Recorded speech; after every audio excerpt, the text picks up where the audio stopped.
Okay. This is our first trimaran, a Piper AA31. It's pretty crusty. I got a colorful paint job put on it. Sue did a good job of putting some better windows and a better paint job on it. It actually looked pretty nice. Along the line, I put a cross keel on it. And after we lost the rudder, John Mathieson and Sue built a new rudder for it. This is where we're doing some preparations for hand trolling, commercial fishing in Southeast Alaska. This has Lynn Fabian's Trillium Piper Lodestar and our AA31 tied up to a float at Steamboat Bay in Alaska, getting ready to make very little money. We learned that trimarans don't carry a big load. So we bought a 42-foot wood double ender, and this is our trimaran together. Sue fished the trimaran 1 year while I fished the Edith L. And we did that for a while. And ended up buying this boat. It's a 47-foot steel freezer boat, and our fortunes improved a little bit. But I had to quit because my hands gave out, and we bought Presto. It was named Surprise when we bought it down in Stuart, Florida. And some pictures of the interior. Yeah, as you enter the main companionway door, there's actually a desk on each side, and then the salon is the rest of that. That makes the whole rest of the main area there. And then each port and starboard aft has a queen size berth on it. And then it's got galley down, and we looked at both when we were shopping for boats, but galley down gave more space, and it was a really comfortable place to work. So, and I still like it a lot. We've been on it now over 5 years, and I've lived on it most of that time. It's very good layout. I did a picture of our cruise, and as we go along, telling you where we've been and what we did, this kind of helps you get oriented to the bits and pieces of our travels. This was over a period of, what, 4.5 years or so. So this is our first trip from Stuart, Florida up to the Chesapeake. I think I've got another chart of it. Let's move on a little bit. So in here is the Gulf Stream, and we thought we were going to ride the Gulf Stream all the way up to the Chesapeake. Turns out that the Gulf Stream has a lot of warm water, and as a result, lots of thunderstorms, and we ended up being way outside of the Gulf Stream. Here we are at York River Yacht Haven in Virginia after having made the trip. We had a lot of work done on the boat at that point. Here we are in a couple of the Cape Charles Cup races in the Chesapeake. We enjoyed those and did fairly well. Okay. St. John is the second biggest, well, it's the biggest city in Antigua, and it's where all the cruise boats come in, but it's not a very prosperous place. We enjoyed taking the bus all over Antigua, though. It's great fun getting on the bus, and I think the capacity of the bus is one more. So, this is our friend Phil's boat. It's a Motion Cat 49. We looked at it when we were shopping, and for a variety of reasons, we didn't buy it. But it showed up in Virginia at the same dock we were at, and Phil was doing the Salty Dogs, so we signed up as well. A very similar boat, really, in terms of basic configuration. These are some of the classic yachts that come into Antigua. There's a big rendezvous for these guys. They've done a beautiful job of restoring the dockyard and their restaurants there. It's all very nice. Oh, we anchored in Falmouth Harbor quite a lot there for quite a few days, and coming and going.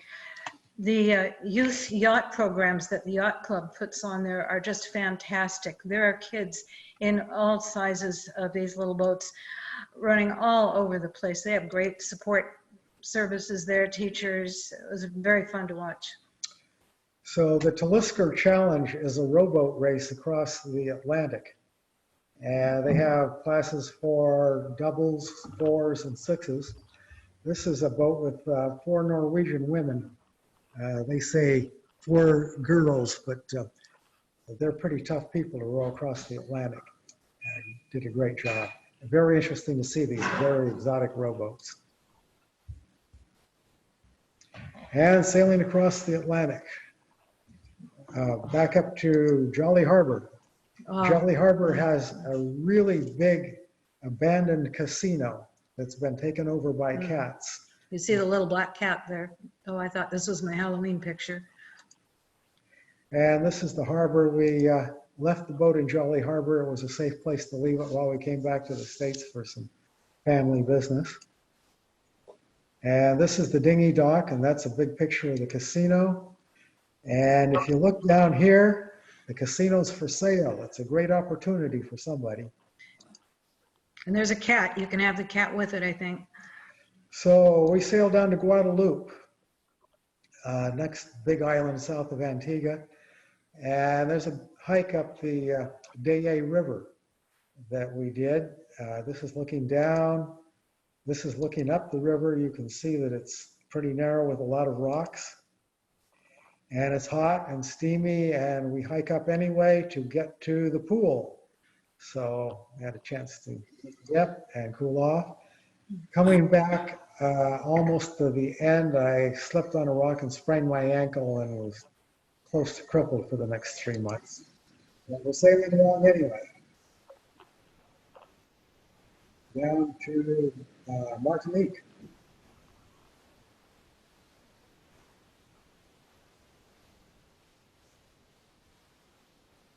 Some really nice sailing there in between the islands. The wind's a little unpredictable. It goes right between, and then when you get behind the islands, of course, all the winds come together and converge, and they go around and swirl, and it's an adventure in sail setting.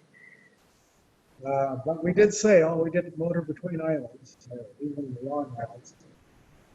In the time we were doing this in the Caribbean, we were never passed by a boat under sail.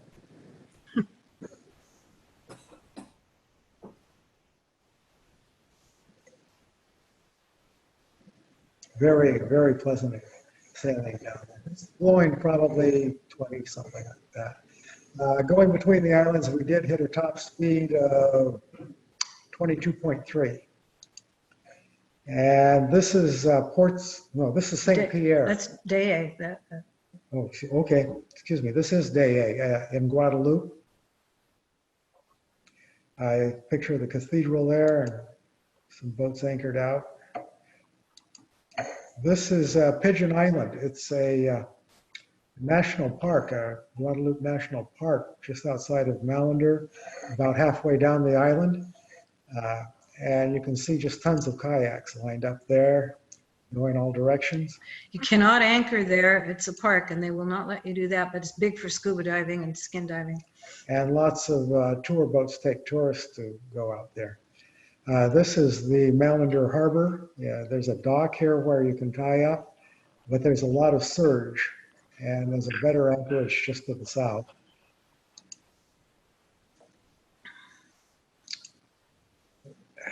This is a boat that's sort of a commune called Eye of the Wind.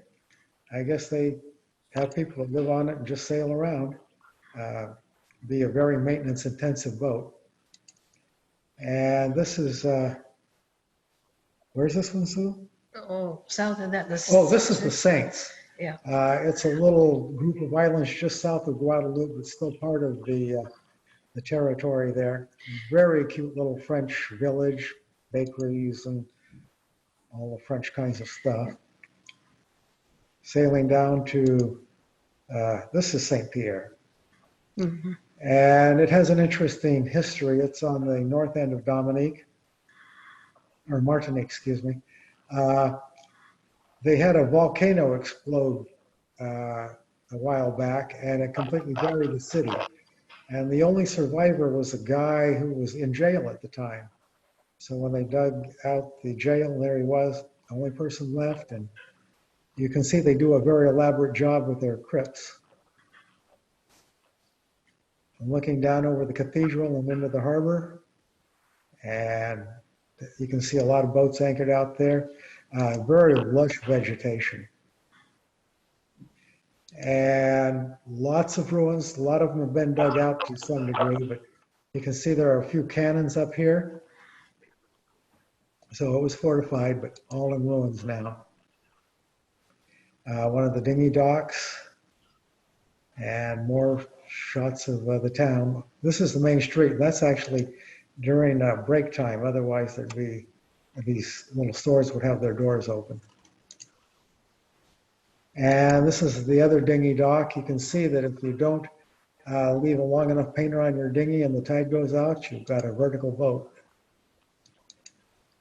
And then we sailed down to the south end of Martinique, and there's a big harbor there, Le Marin, M-A-R-I-N. It's a very popular yacht spot. You can get a lot of work, supplies, whatever you need on your boat. And there are a lot of colorful boats there. Around.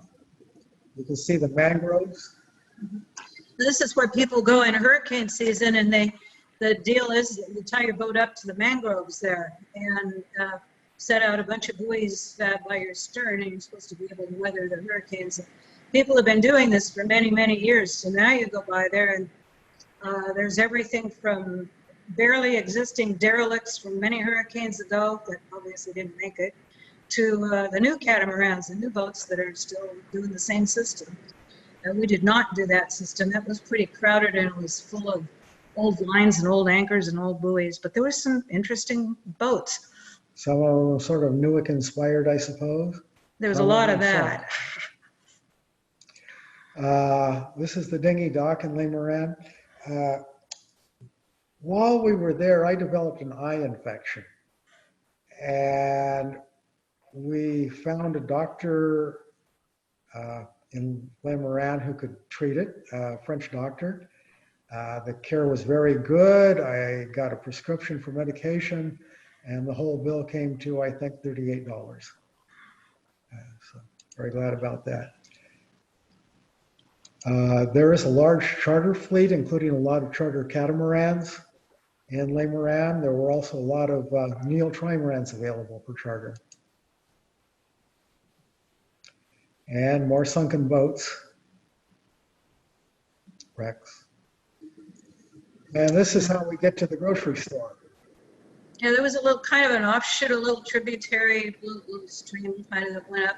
People told us, oh, go to the store that way. It's a lot easier than walking. So away we went in our little inflatable, and this is a fisherman's ponga and shack on the way in. Yeah, it didn't take very long. It's like, I don't know, 15 minutes up the little stream there. And mangroves. Yeah, that's what you tie up to in a hurricane, all those roots. People say that if you tie up too closely, your boat gets rats. So we had no inclination to tie up to the mangroves. But there's the bulkhead and a bunch of dinghies, and everybody's grocery shopping. So we tied up there too. It was pretty slick.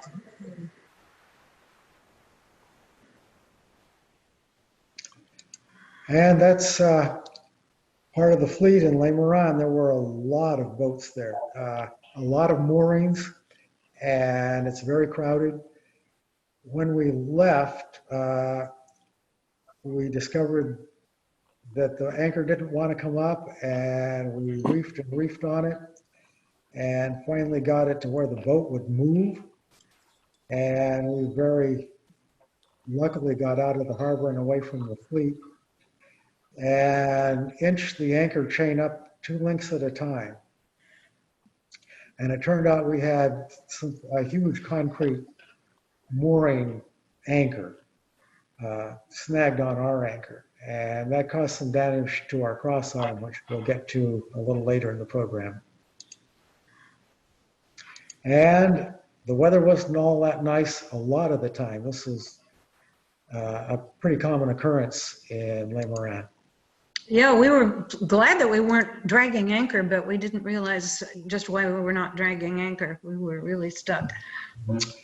And from there, we sailed back up, going north again to Dominica, an island that was devastated by Hurricane Marie, just completely destroyed. And this is Sweet Dreams.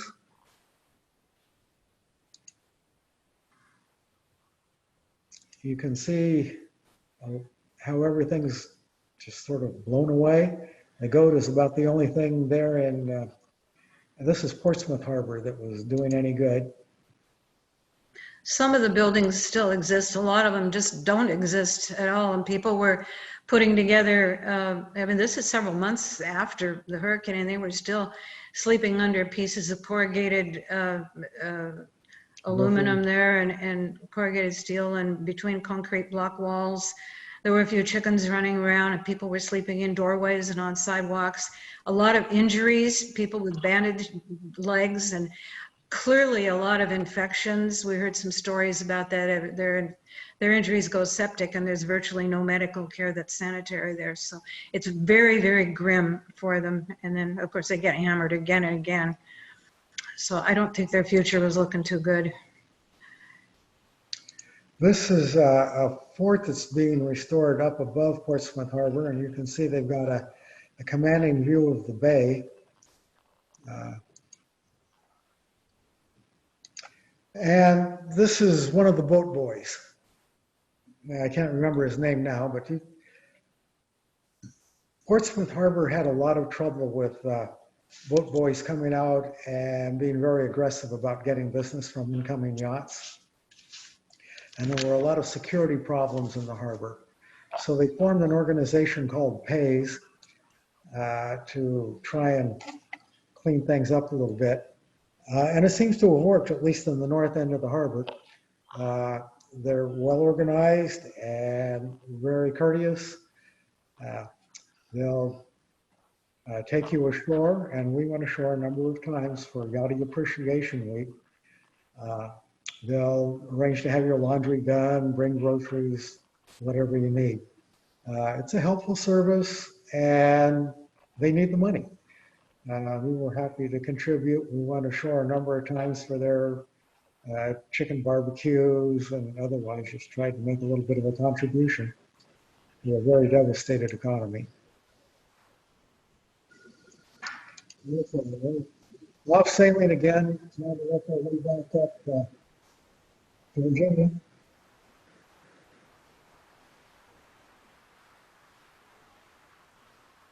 It's some good spinnaker weather there. We gradually got more used to using it.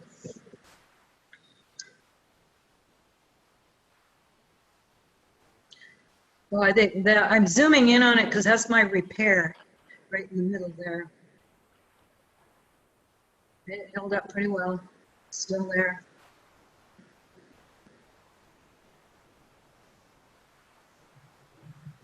It's sort of ideal sailing there back and forth in the islands. At this point, our flag is still holding together a little bit. You could see the end of it as the trip goes on. It starts coming apart a little more. We can gauge where we are in the trip by the flag.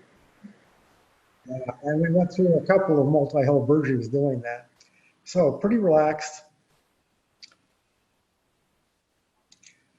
And we stopped in U.S. Virgin Islands and St. Thomas briefly and then sailed over to Puerto Rico. And if you look carefully, you will notice that all of those wind generators had broken blades, completely destroyed by Hurricane Marie. Yeah, nothing was working. An iguana, nice big fat iguana. We can talk about those again in a little bit. Yeah, go ahead.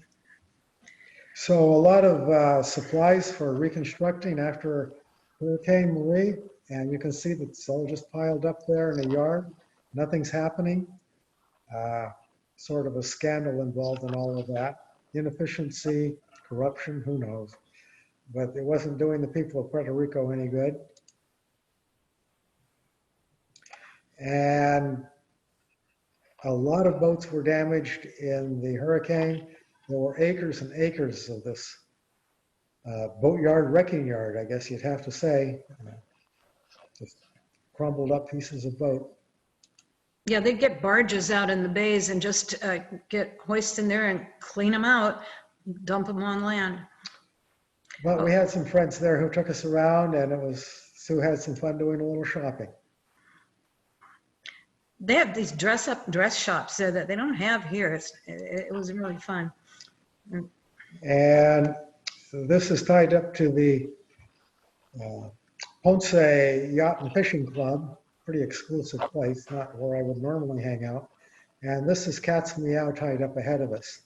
Some of you will have been following on Google groups about Cat's Meow.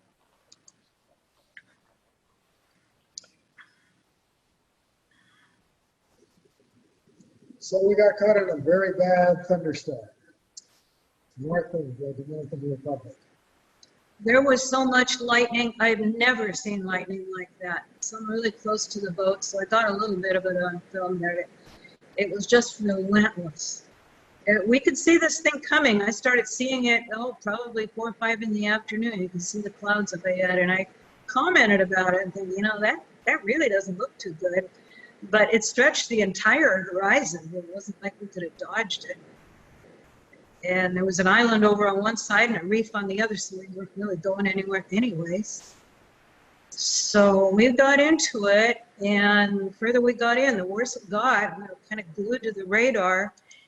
And okay, so we'll stop here for just a second.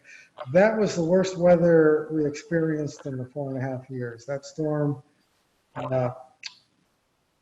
well, we were sailing downwind with a preventer on the main, and we got hit with 42 knots directly on the nose. Instantly. So we ended up making a lot of sternway while I was trying to get the preventer released, and got that done, and we had trouble steering the boat. So we started the motors, and I got the sails down and got things sort of under control. It's still a washing machine, and continued to be very violent for probably 3 hours before we could work our way clear of that. And having done that, we got underway with sails again, but I had a very hard time steering the boat. And it's like I forgot everything I ever knew about sail trim. And we were sailing up toward Turks and Caicos, and the boat would, middle of the night, start accelerating and going from a reach. All of a sudden, we were headed upwind and doing 16, 17, 18 knots. And the helm was hard over, and just the boat was impossible to control. And the autopilot wouldn't do it. Finally got it figured out that I could sail under a double reefed main, and it would balance enough to continue on, but it was very difficult.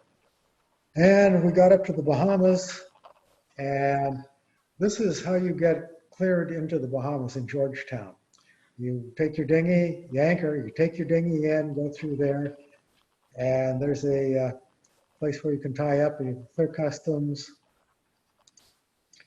You can get fuel, and this is how you get fuel with jerry jugs.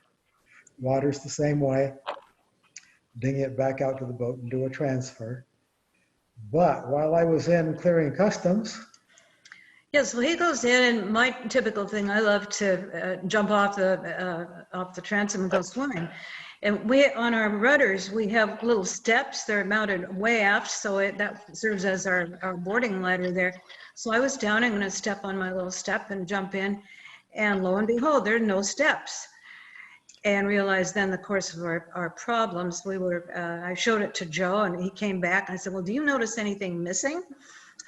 And of course, we're missing a rudder. So that explained all of our issues. I gotta say that storm, it was so loud with thunder, lightning, and wind and rain. It was like those Hollywood movies where it's just super dramatic and you think, oh boy, they really done it. It was like that. And we never heard anything. And you'll see a picture of the rudder stop in a little bit. Just broke it off right at the hull. But we never heard it, never knew a thing. But the water is incredibly blue and beautiful and warm and very shallow. Let's just go back there a second.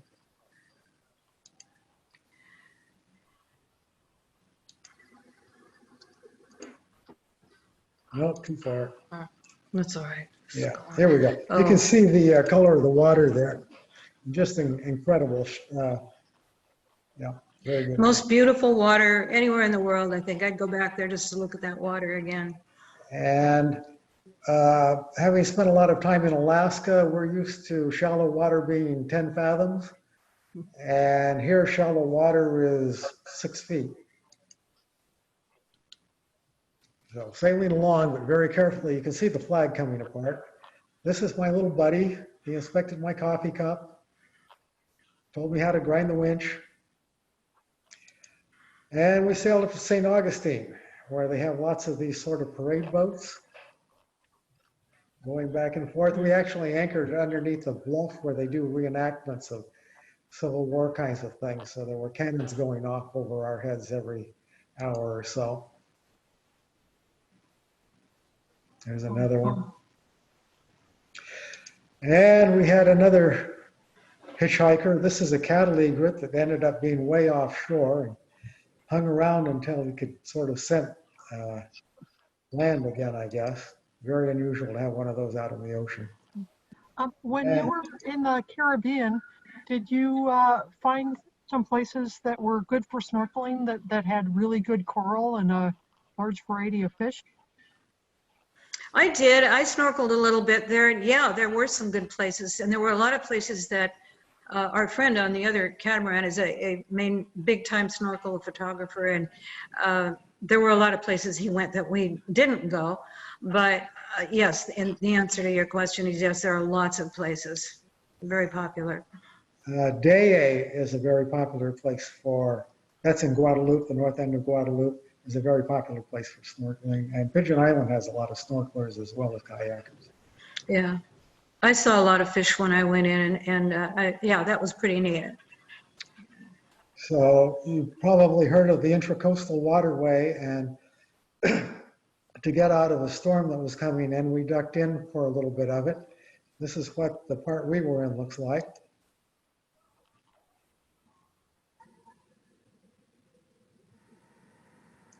There are alligators around here, so be thoughtful about swimming. We saw one at one point, and then of course once you see one, you keep looking for them all the time. We didn't see another one, but they're out there. We didn't go swimming.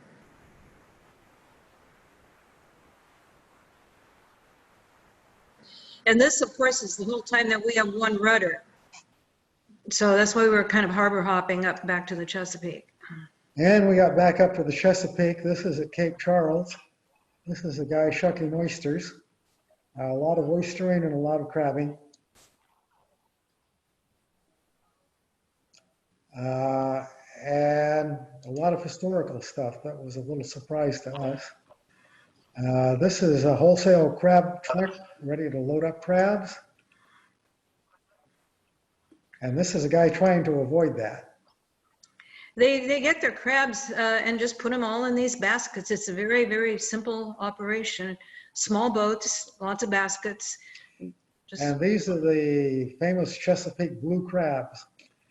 And don't go trading your Dungeness for one of them.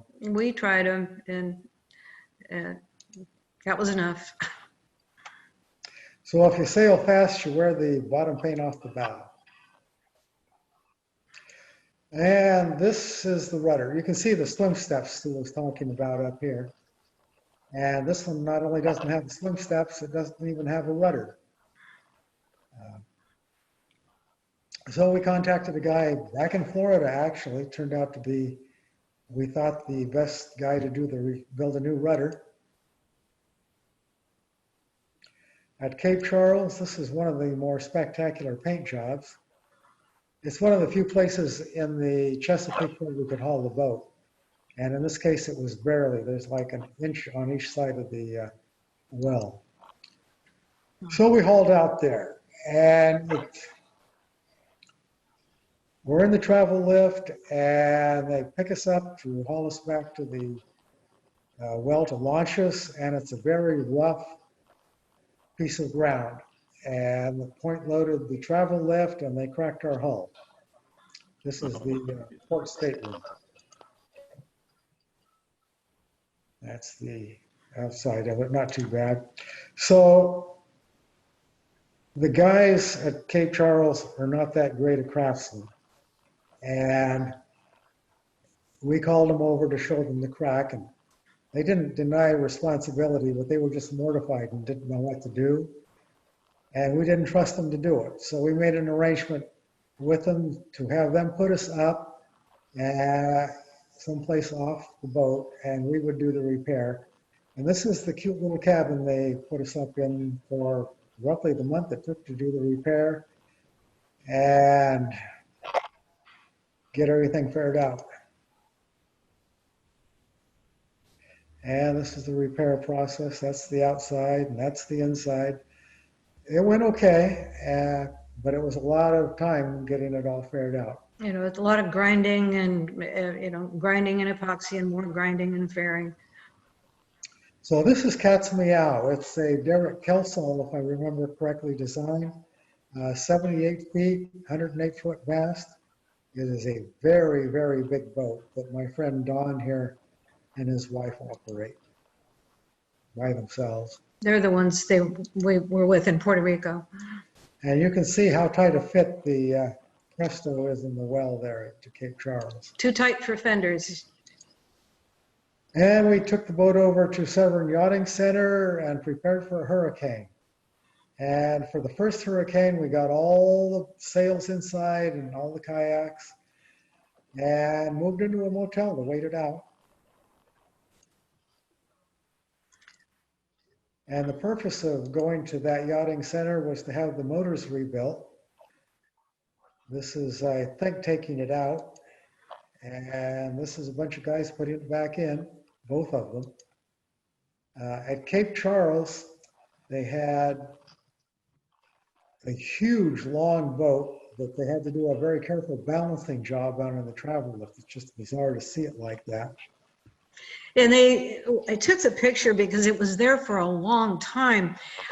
They got into the same trouble they had with us, and that the ground was so soft where they had to run this travel lift that boats like this would just sink these big tires down into it, and they got very, very stuck.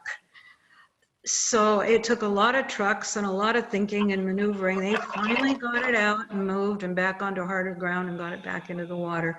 But it was quite an ordeal there for everybody to experience, for them to watch this.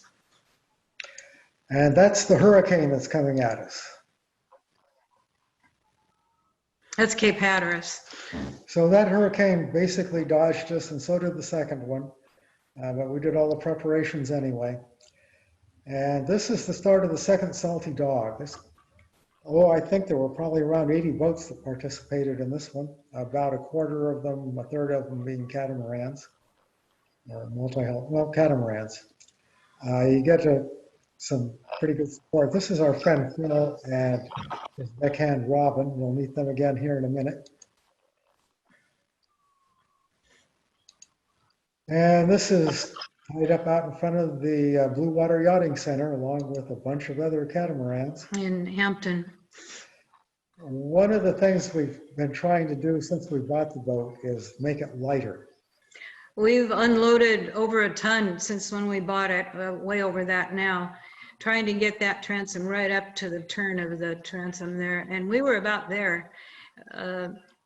We're still doing that.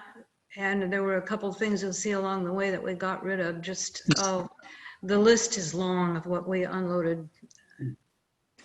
Nonetheless, this is a full-time liveaboard vessel, so got to have some stuff on board. This is the fleet of catamarans. A lot of Outremer's, a St. Francis 50, some lagoons, leopards.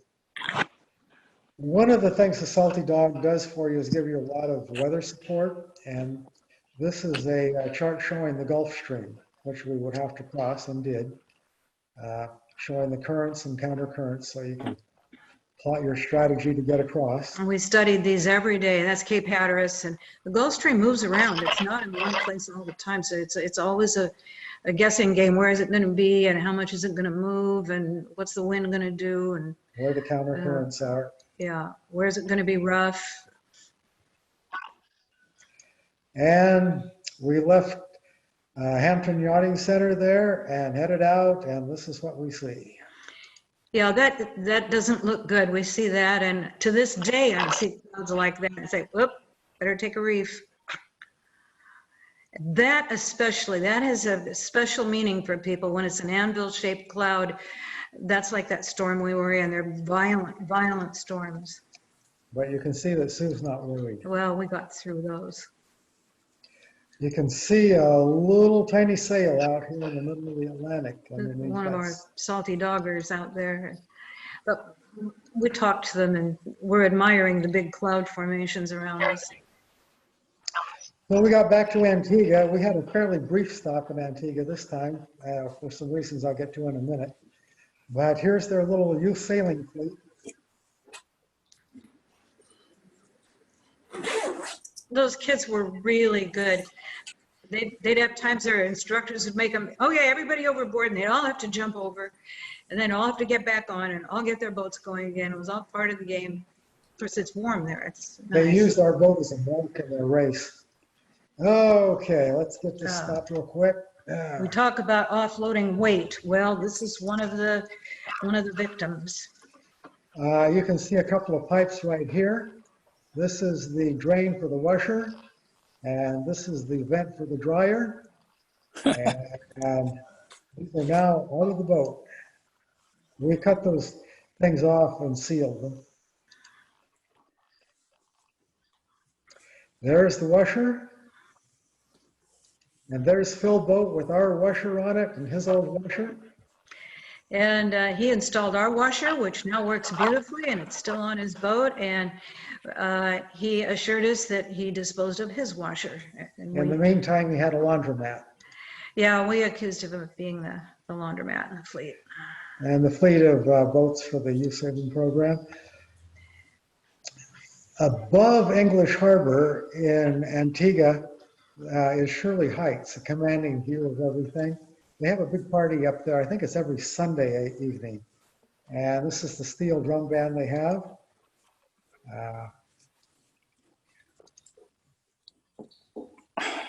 And they have a lot of people there eating. And this is the view they have from Shirley Heights. And we leave Antigua for the last time. Headed to Panama. And this is our route. You can see it down here. And hopefully the chart will show up. It does. Ah, great. So this is the route we took from Antigua. Well, it's sort of hidden on my screen there. But we left Antigua and tried to stay well north of Santa Marta. The Colombian highlands generate a lot of very strong winds. So we wanted to, we left mid-December, and we wanted to beat the Christmas winds, the fortified trade winds going across. And we also wanted to beat the fleet of the Atlantic Raleigh for cruisers, because when they arrive, they take up all the facilities. And among other things, they fill up all the slots going through the Panama Canal from mid-January on. So we wanted to get across. And in doing so, somewhere along in here, we got going pretty well. This is sailing off into the sunset with our spinnaker. Most beautiful passage we've had. It was like a 14-day passage. Oh, no, well, I think it was less than that. Anyway, the whole thing was just beautiful. Just perfect winds, mostly aft, more or less aft, and beautiful weather, no storms, just absolutely wonderful. And here we're probably heading a little bit southeast, making our turn. And the wind was off the beam, true wind was off the beam, and about 12-foot seas, but pretty well spread out. It wasn't a problem. And along this stretch, we hit our highest speed to this point of 25.2. and Sue's just smug about that. So we went into Shelter Bay. Along that trip, just about the time we were hitting our high speed, we had a lot of trouble with the rudder vibrating. And it was wobbling all over the place, the port rudder. And we decided we'd have to haul out in Shelter Bay. So we pulled in there, the Cologne side of the canal, and waited for our turn to haul out. In the meantime, this is the theater at Fort Sherman. It's an abandoned fort that the U.S. military used to have there at the the Cologne side of the canal. It's a church. And we did some exploring. We went up to one of the abandoned batteries. Monkeys all over the place. This is a howler monkey, and they're very vocal. They'll keep you up at night, wake you up in the morning. And here we're hauling out at Shelter Bay. There's quite a bit more room in the wall for our boat this time. And the guy who built our rudder in Florida didn't do a very good job of bonding the race onto the rudder shaft. So the problem was not rudder bearings, although I did replace the two lower ones anyway, since I had them. But I had to do a better job of bonding the race on and put a fillet over the top to keep it in place.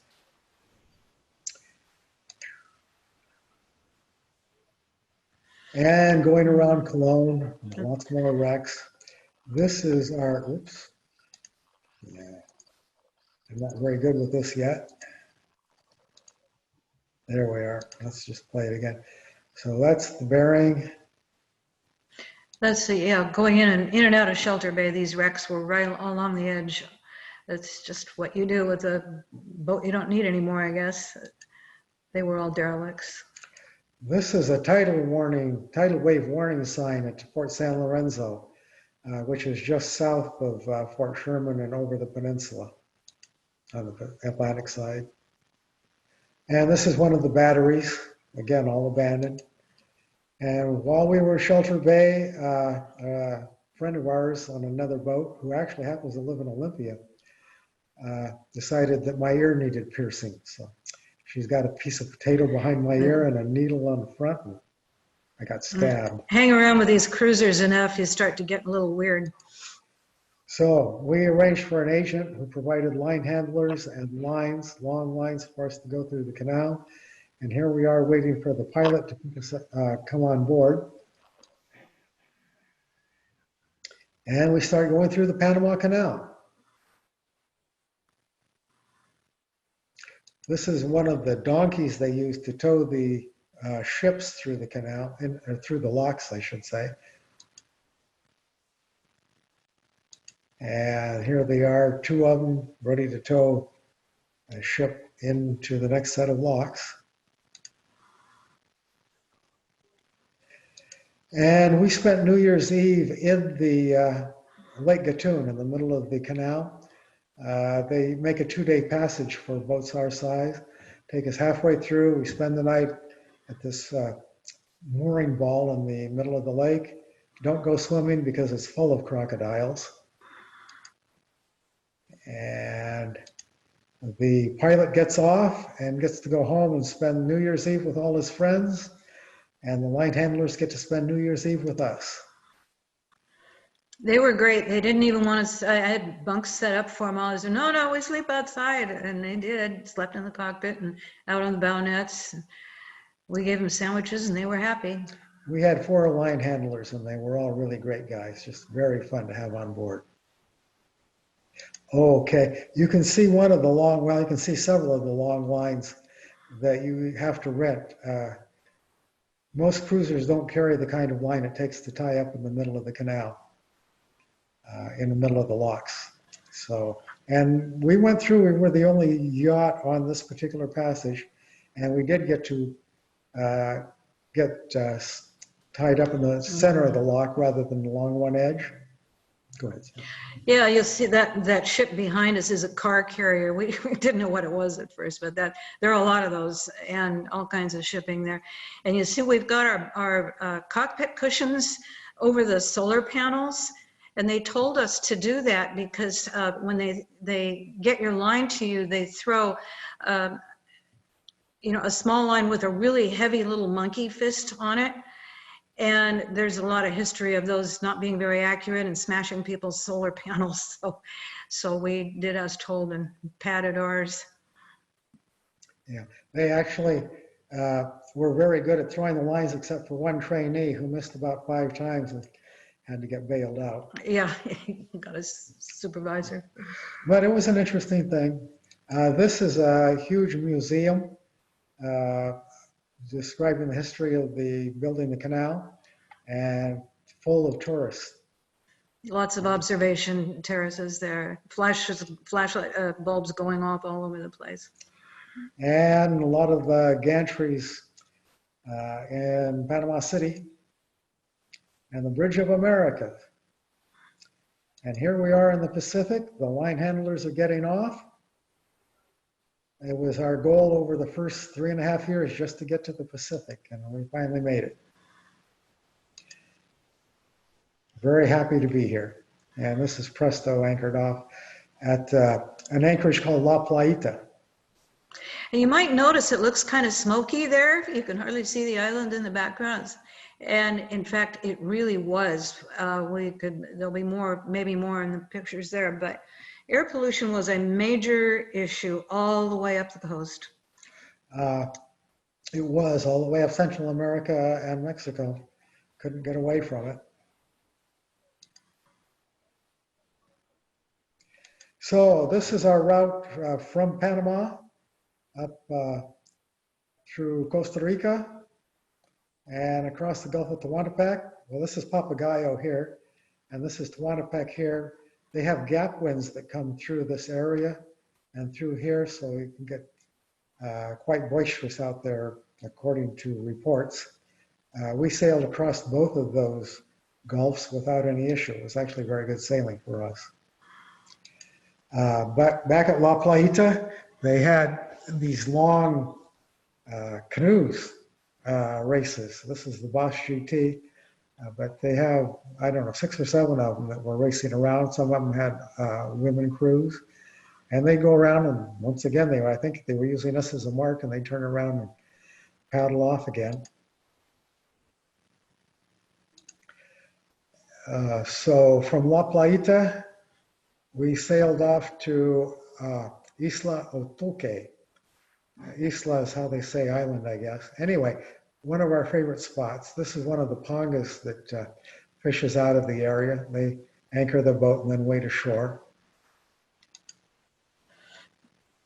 This is just like 2 or 3 hours from Panama. So we went out and back a couple of times.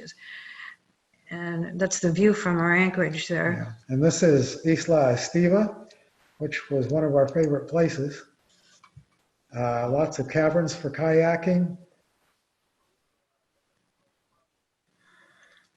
And lots of bird activity. I don't know if you can see all these little white specks up in here, but those trees are just full of pelicans and frigate birds and boobies. And on Isla Festiva, there were a lot of blue boobies and just all kinds. I got a lot of bird pictures. It was just, man. There are 2 little villages on Otoque. This is the larger of the 2.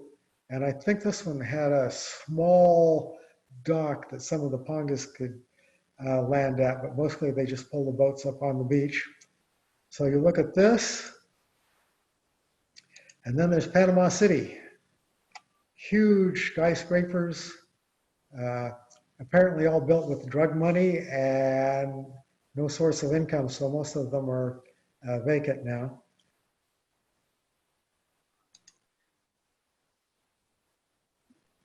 And here's one of the fishermen off of Otoque.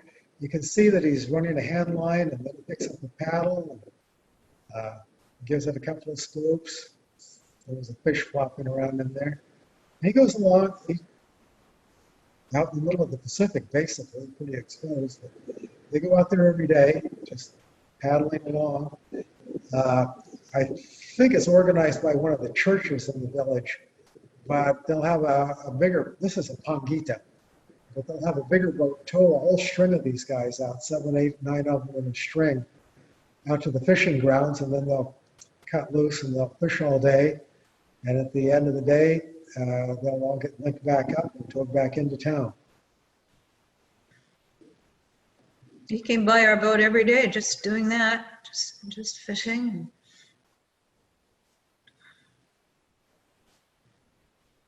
You can see one of these, well, birds keeping track of him.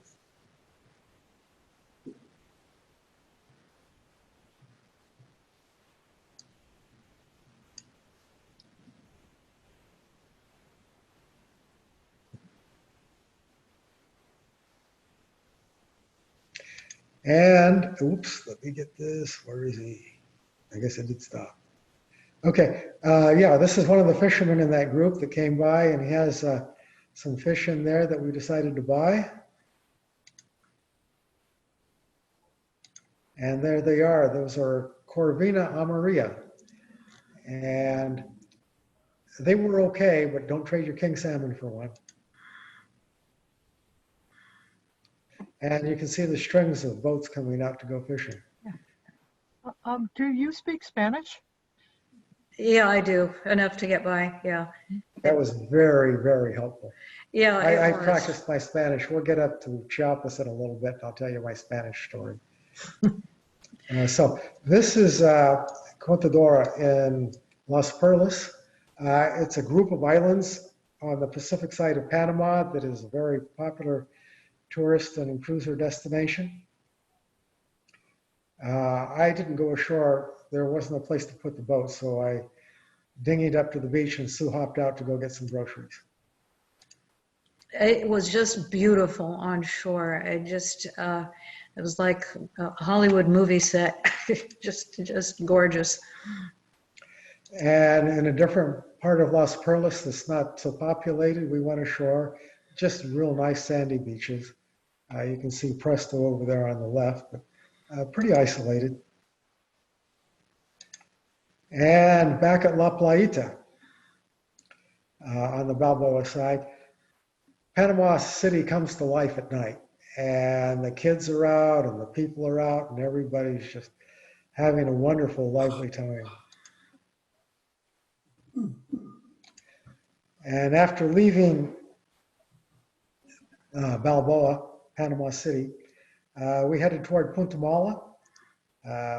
And just great sailing and just incredibly lively ocean and fish and birds all over the place. We caught a couple of Spanish mackerel that were just wonderful eating. And there they are. That was probably the best.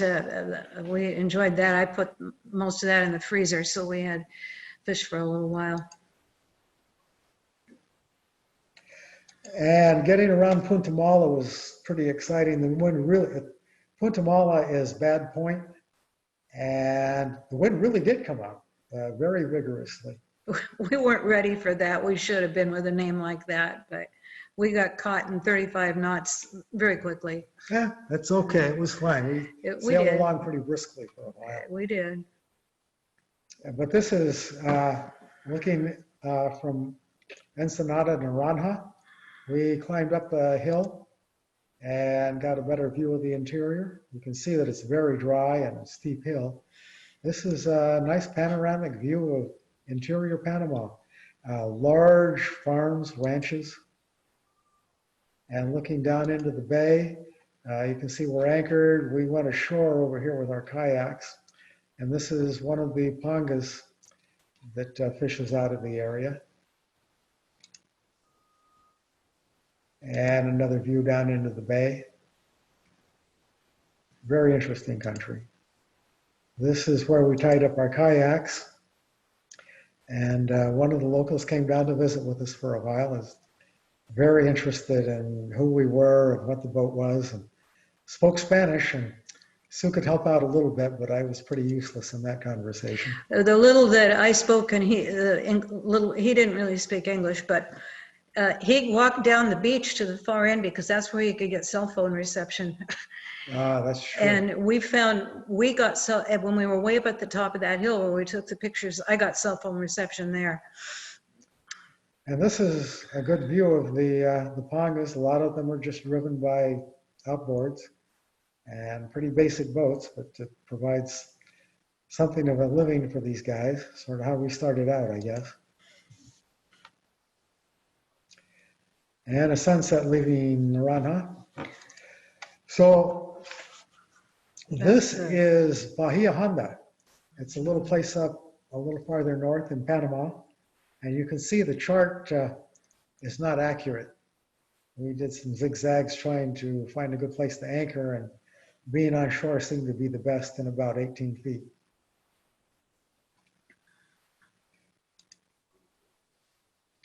There is a guy in Bahia Honda named Kennedy who will come out to your boat and offer to trade you all kinds of stuff. He's a very smooth salesman, and we bought a lot of bananas and a couple of coconuts and whatever I thought I could deal with. Mostly traded a few flashlight batteries to him for some stuff. He's a real dealer, but he's a lot of fun.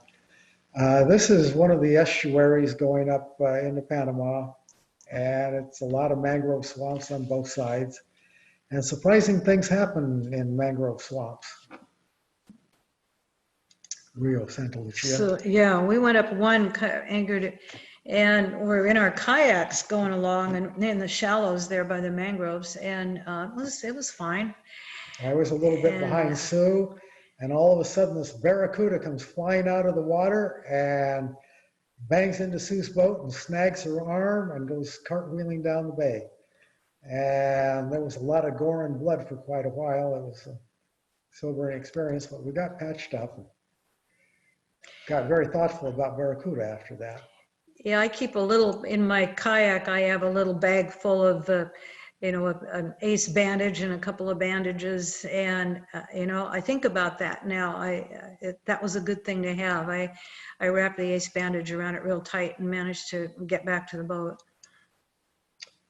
So that was a shot of domestic chores when you're out cruising, cleaning up.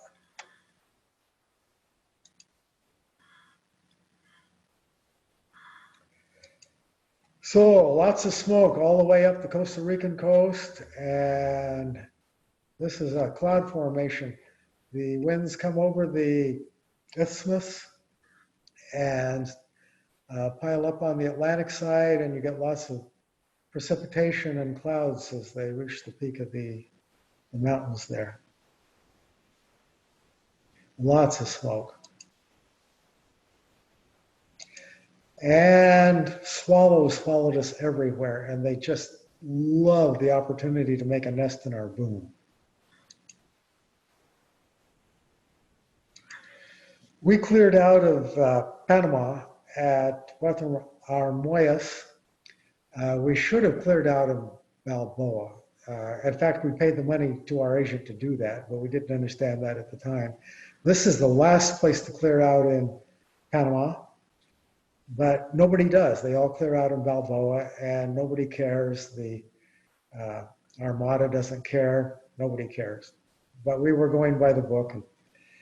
And, tied up here underneath this little building, there's a real rickety float and a real rusty set of stairs going up to this abandoned banana boat dock. And we went into town and got to the customs office there and made arrangements to clear out. And one of their guys escorted us all over town to meet all his friends with various businesses, and we gave them all a little bit of our money. Had we cleared out in Balboa, it wouldn't have been necessary. And maybe not all of it was necessary anyway, but it was interesting. Each office, like Immigración is one, and every office wanted $20. Agriculture and on and on. Some Yeah, places that were surprised to see us, but they'll take our money anyway. Yeah. So this is a a little bit of a chart of Costa Rica, middle Costa Rica. Here's Capos. We pulled into Capos to try and clear in, but that wasn't working. It was very difficult. You're supposed to check in with the port captain wherever you go. And we cleared into Costa Rica and Golfito, which was actually an interesting place. Nice sheltered lagoon with lots of crocodiles if you want to go swimming. And we did spend some time. We had a very difficult time in Capos. They don't want you tying up. It's for very expensive yachts. They don't want to see cruisers. So we moved on to Punta Arenas up here in this bay and spent a fair bit of time there. It was a very pleasant little resort that we stayed at, not very expensive. This is how Joe fishes. Well, yeah, you can see that I'm wearing my life jacket, preserver kind of thing, and I've got my tether on so that if I fall off, I won't fall very far and Sue can drag me aboard. If you look carefully, you'll see a fish out here, so we're apparently catching something. I don't think it was memorable. And in Punta Arenas, this is, whoops, I lost him there. The crocodile, one of the crocodiles, there are a lot of them. And sailing off again. And we sailed across the Gulf of Papagayo without incident, and we sailed across Gulf of Tehuantepec without incident. It was actually very good sailing. We sailed directly across rather than hugging the shore, which is the other strategy. And it worked fine for us. We got to Chiapas and getting ready to clear in. And the first thing that happens is the Armada comes down to inspect your boat with machine guns and drug sniffing dogs. They were very courteous. He's a nice dog, but just to say. Serious? But they were very polite, very courteous, and extremely businesslike. But I'm sitting in the cockpit, and the sergeant is sitting next to me with a very serious look on his face. And I try to say something, and he looks at me, and I try to say it again, and he looks at me again with a very serious look on his face. And finally I say, "Mi español está." And he just smiled. He couldn't be serious after that. It all went fine. Clearing customs required that we get a long drive over to the border, which is about 50 kilometers away, and back. So it took some time. But at Chiapas, Puerto Madero, there really isn't anything. They've got a restaurant there that closes at 5 in the afternoon. And other than that, nothing. So we didn't stay very long. Our plan had been to leave the boat there and return to the States, but there just wasn't anything there. Acapulco. We didn't stop in Acapulco, but we drove past the place where all the divers dive into the ocean, into the rocks, and somehow survive. And another place where the chart is not accurate. This is Bufadero. And you can see that we're going overland to get to the anchorage. There's a strategy to cruising up the coast of Mexico and Baja. The winds come up, by midday it's blowing pretty stiffly out of the northwest, directly on the nose, and the current is against you. And the winds just make it very uncomfortable. You can make progress, but it's very difficult progress to go against the thermal winds. So the trick is to just anchor up until 8 or 9 o'clock at night, and then run overnight while it's cooler. The winds are somewhat reduced, and you can make better progress. But we often end up anchoring fairly late at night too, and it's a challenge. You can't trust the charts, so we trust our depth sounder and the radar to try and get close enough to anchor without getting into the surf. There we are, anchored well inland. We got up to Manzanillo, and this is a famous resort there, Las Hadas. Very fancy resort. We anchored off and just used their dinghy dock. But we did go ashore. It's Just gorgeous resorts. They were fun to walk around in just to see how the other half lives. and we run into paradox again. We left Chiapas and sailed up to San Jose del Cabo, which is the southern tip of Baja. We didn't go to La Paz. This place was supposed to be a little quieter, and it was.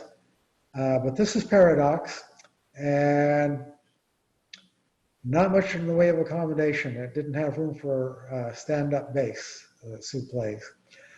But otherwise, I would have been tempted. These guys are getting ready to head off to the Transpac, where I believe they did pretty well. San Jose del Cabo. This is a metal sculpture cross that was pretty unique. It's a pretty visible landmark. And from San Jose del Cabo, we sailed up the coast of Baja to Ensenada up here. And once again, a lot of night running.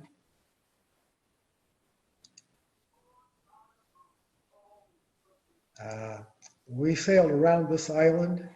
It's all very smoky, and we didn't want to stop in Turtle Bay. We had plenty of fuel, and the fuel in Turtle Bay is extremely expensive, and the fuel dock's run by a guy who's famous for cheating people. I love the volcanic formations all up and down that part of Mexico there. And this one, Colonet. Punta Colorado, and you can the layers of lava are just Very striking. very striking. And it was a decent anchorage. The next stop is Ensenada. I'd like to ask, the smoke, was that from fires or from cities? The smoke is from burning fields.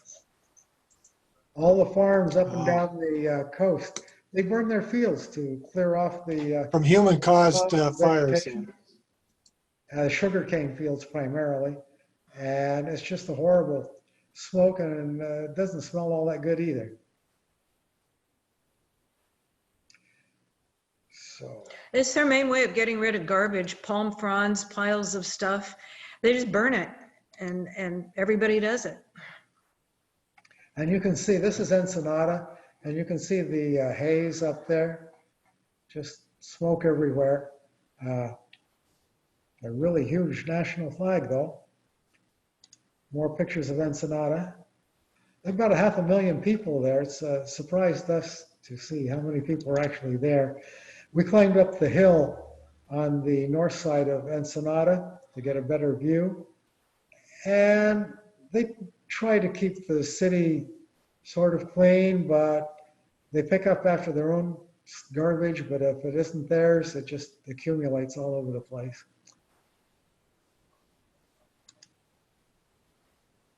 There's a panorama. It's a huge city. And that's a look at downtown. There's a stretch down through this area. They call it Gringo Gulch, with lots of restaurants and ballast stores if you want souvenirs. That's the tourist place, but it is a good place. Yeah, I mean, they've got a Costco there and Home Depot. They got all the regular stuff there. So if you need supplies, it's a good spot. I got a pair of eyeglasses there. This is one of the cruise ships that come in. There are a couple of them that come in every day. There's sort of a route they go through.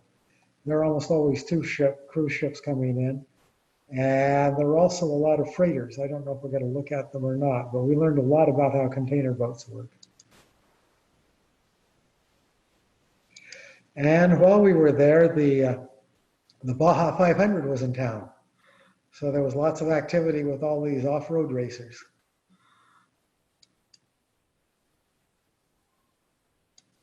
So there's a malecón in Ensenada along the waterfront, a big promenade kind of thing. And at night it comes alive. Fountains are spectacular. There's one of our buddy, that's a black crowned night heron standing guard over the cruise ship. But back to the monochrome, they have entertainment there every night. Actually, very good stuff. This wouldn't have been my choice initially, but I was fascinated with what these guys do. But It's just all open air. free entertainment, Yeah, it's all free. a good place to take your sweetie and sit on the benches. Lots of families, lots of little kids.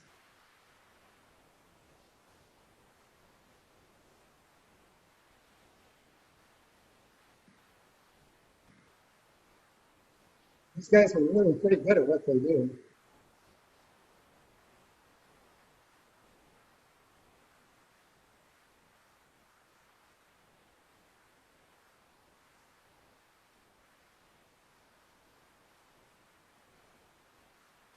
Now, this is one form of entertainment.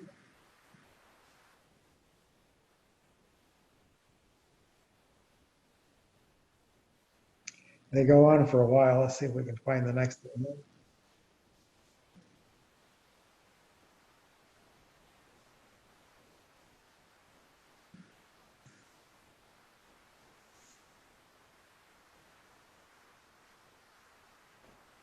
So when you go into the stores, they're really into boom boxes in Mexico. Boom boxes, fancy dress-ups, shoes,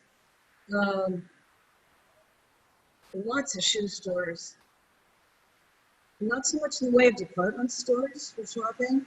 Good grocery stores, good regular big grocery stores like we have.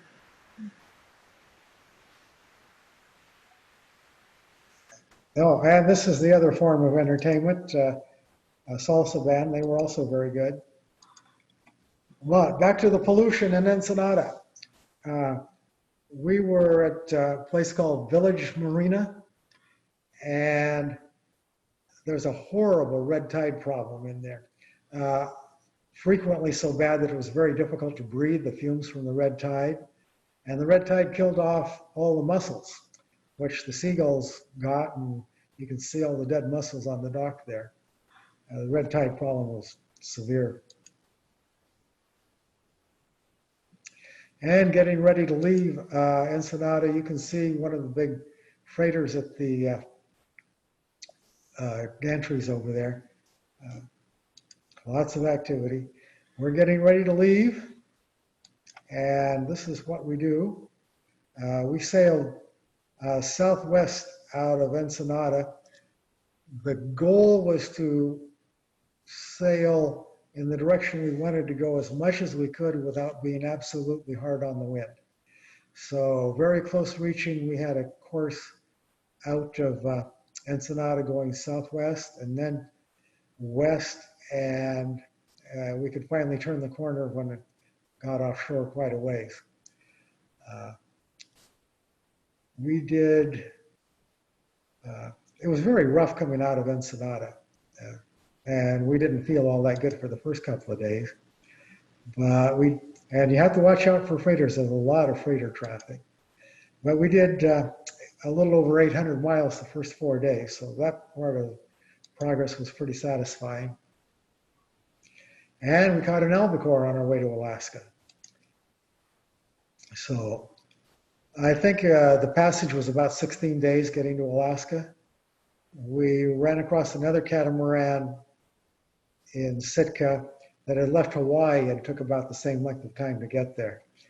The winds were very difficult. The North Pacific High was not a stable formation that year, and we would get systems coming across, and we'd get some wind for a while, and then we'd get some calms and have to motor for a while. There was a lot more motoring than we would have liked, but also some pretty good sailing. And as we got closer to Alaska, the sailing got pretty lumpy again.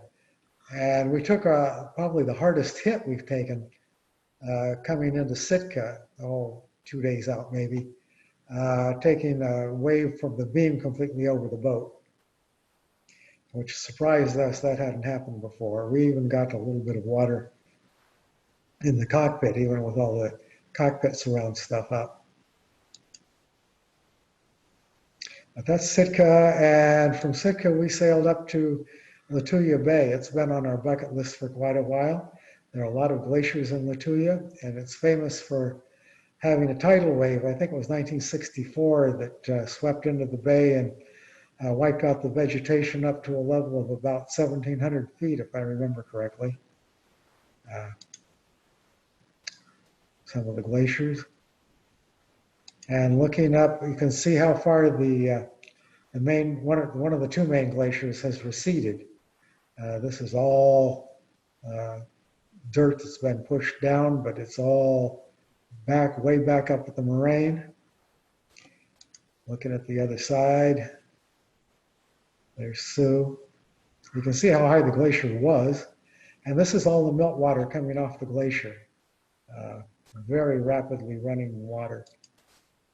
That whole moraine area was just full of these creeks and rivers, just melting like mad, just rushing. So widespread that we couldn't get up to the glacier itself.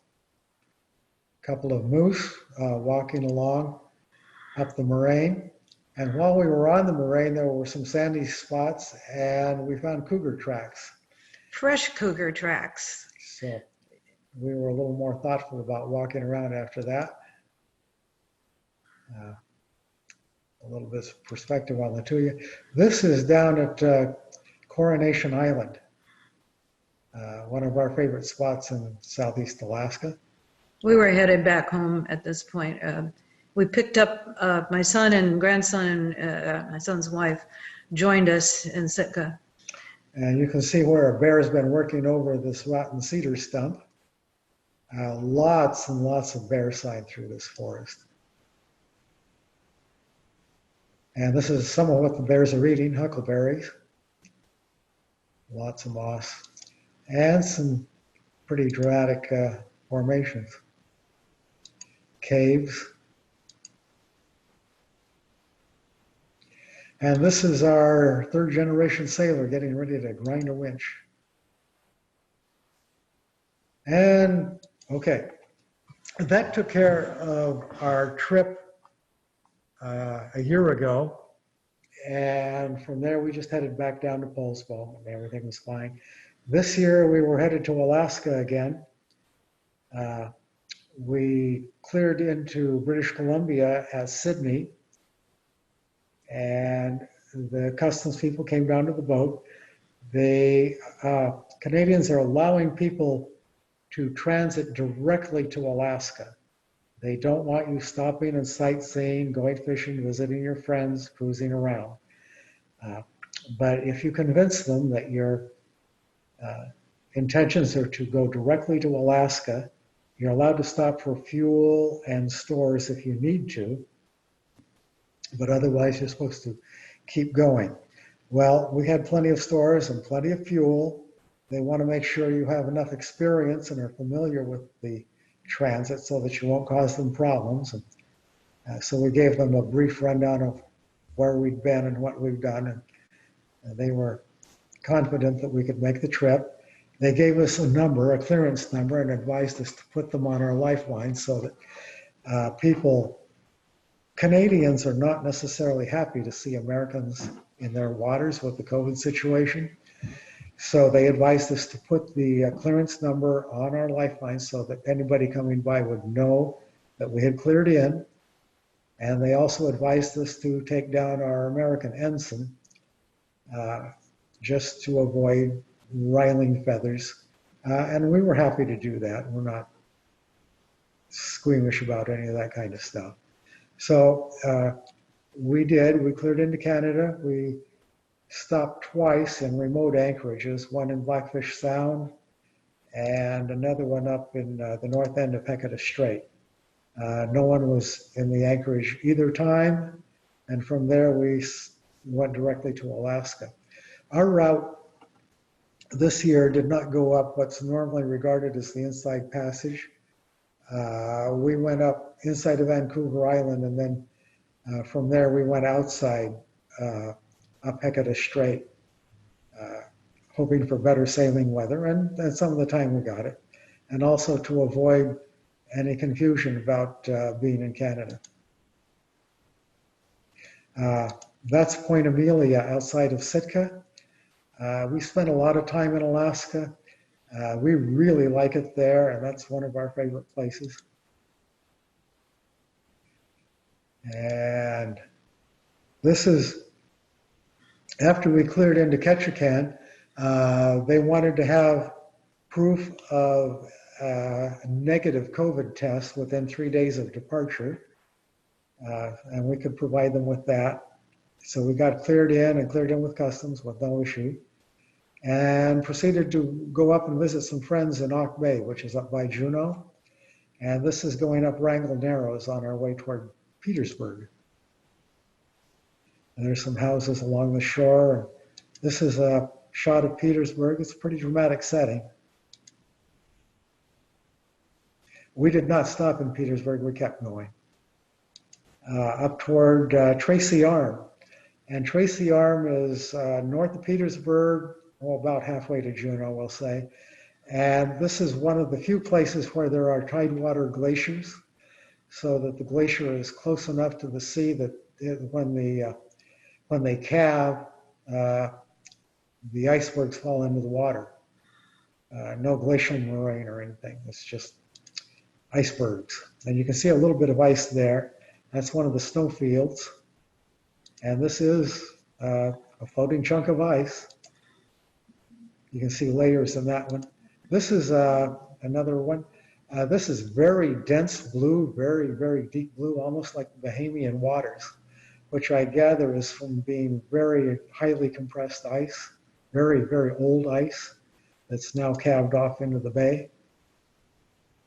And you can see the glacier. This is all chunks falling off of the face of the glacier and falling into Tracy Arm.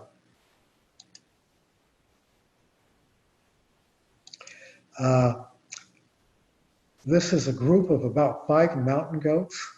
It's very unusual to see them down at sea level. And we were very excited to get this view. Right down at sea level, just at the tide line. And this is a video going down Tracy Arm. We can see how bare the sheer cliffs are and all the striations from the glacier.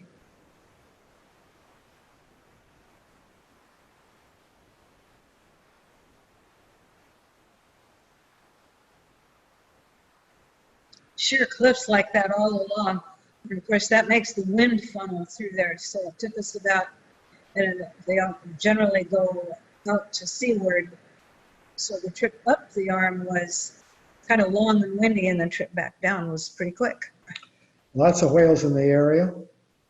And from there, we visited our friends in Auk Bay and then sailed down to cruise-off island, Kalinin Bay. And this is a brown bear that was prowling the beach.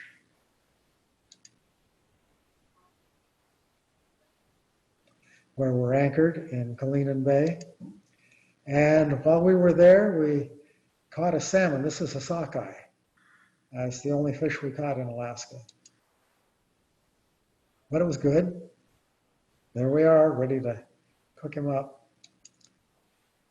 Okay, so we left Sitka in pretty good shape, and we downloaded a bunch of grid files to try and figure out how best to work our way south. It was a very unusual year in Alaska, and there were a lot of southerlies all season long. So once again, we sailed offshore a bit and then tried to work out a tack that would bring us in toward Haida Gwaii. We have to be very careful about a 12-mile territorial sea that the Canadians want you to observe. And we did that, and we're sailing down and getting real close to the Haida Gwaii, the 12-mile boundary, and then tacked off. And you can see that there are southerlies here, and there are northerlies or northwesterlies out here, and sort of a calm zone in between. We wanted to tack out and get across the calm zone and into the northwesterlies to finish our trip. Well, we tacked out, but it's still fairly vigorous southerlies, and let's see, I think this shows another set of gribs a little closer. And in the middle of the night, we heard some banging around, and this is where we ended up. In the middle of the night, there was some crashing around, and we took an inspection and determined that despite the banging, the hulls were not being damaged. So we dropped the sails and started one motor and very slowly started idling across this, well, what we hoped would be a calm zone. And eventually it did calm down. We noticed that it was calm, and we went out and took a look, and it looked like we would be able to do some work to get that out of the water. So in order to make it easier, so we weren't pushing the seas onto the catwalk, we put the boat in reverse so that we're backing away from the ocean. And I was able to get down on the catwalk very carefully and get a line around the anchor chain, anchor roller actually, and get it hoisted back up. I don't know how to get it. What can I do here? Ah, that's what I can do. Yeah, back up. So we had this hoisted, and we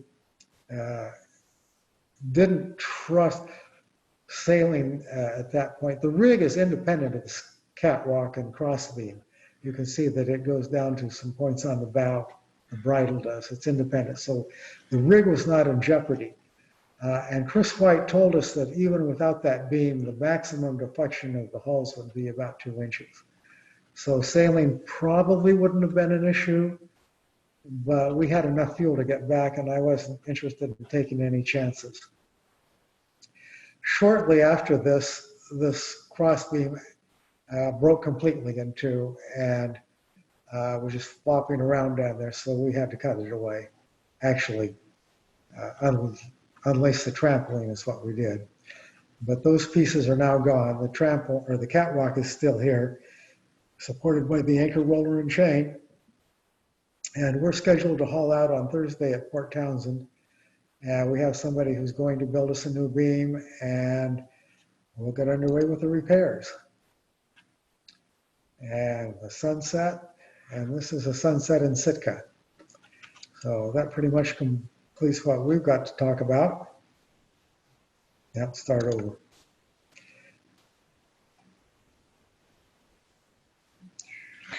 So that's kind of a synopsis of a lot of things that happened. There were, another 1,000 or 2 pictures that all had a story. It would really be fun to show more of them. So,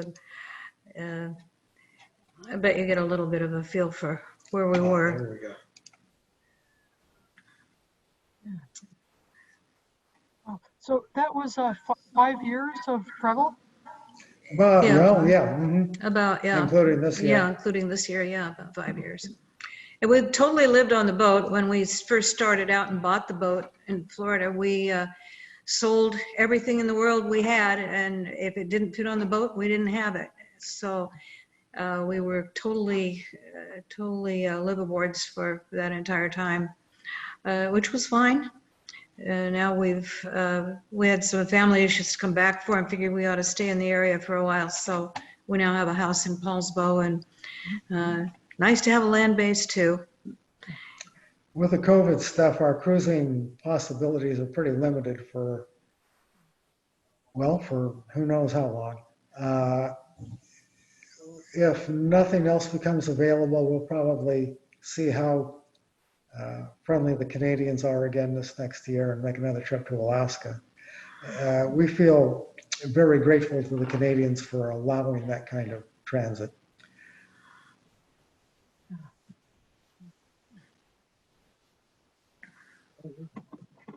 You're the only ones I know of that's gone north.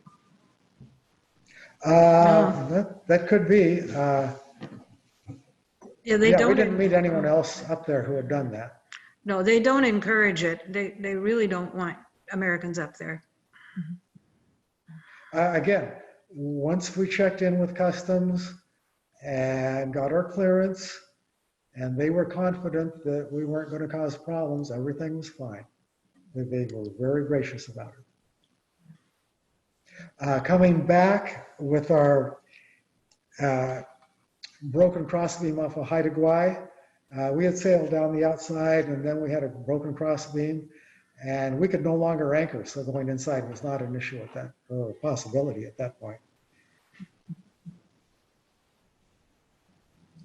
So did you mostly just keep going and? Yeah, That's exactly what we did. that's what you do. Yeah. Yeah. You know. It was, Did you stop at any docks along the way? no, we were offshore. We stayed 12 Yeah. miles off. Okay. And We- considerably more than that when possible. Yeah. I mean, we weren't supposed to come any closer than that, so we just stayed there. It was 500 something miles from where the crossbeam broke to tying up in Paulsbo. We just came to our dock. We had a spot in Paulsbo. How many days was that? Oh, 6 days. 4 days. Yeah, I'd have to look in the log, yeah. We kept thinking we wanted to come down the outside to see Vancouver Island, and it was fog almost the entire way, so we didn't see very much till the very last day. What month was that? Well, we went up August. Yeah, August. We had a date to be back here, August 23rd, that turned out not to be necessary. No, that's not right. Yeah, we had a date to take our family out on a cruise to the San Juans, and he had it set up with his employer that August 23rd, he'd start his vacation for a week, and then, and then we had the broken crossbeam, so we couldn't do any of that, and we had to cancel all that. It was sort of a sprint. The trip up there and back was 3 weeks. We left right around the 1st of August.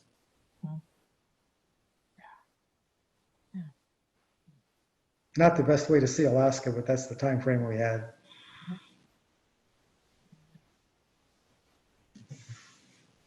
That must have been quite a lot of work to edit this and figure out what to put in. I really appreciate you doing this. It's quite fascinating. Well, not to discourage the next person, but yeah, I have a number of full days in this. And it's not that polished. I mean, to do a good job would take some time. You did a good job. Yeah. Definitely. Yeah. Well, Interesting. It made us really appreciate these people who do this full-time videography of all their journeys. I can't even imagine how much time and expertise goes into that. We spend our time actually out fooling around on the boat rather than messing around with our cameras. So got a lot of pictures though, so that was fun. I have to stick in when we didn't have space for some of the odd events, but somebody was talking about keeping the otters before we did our thing about keeping the otters off your boat.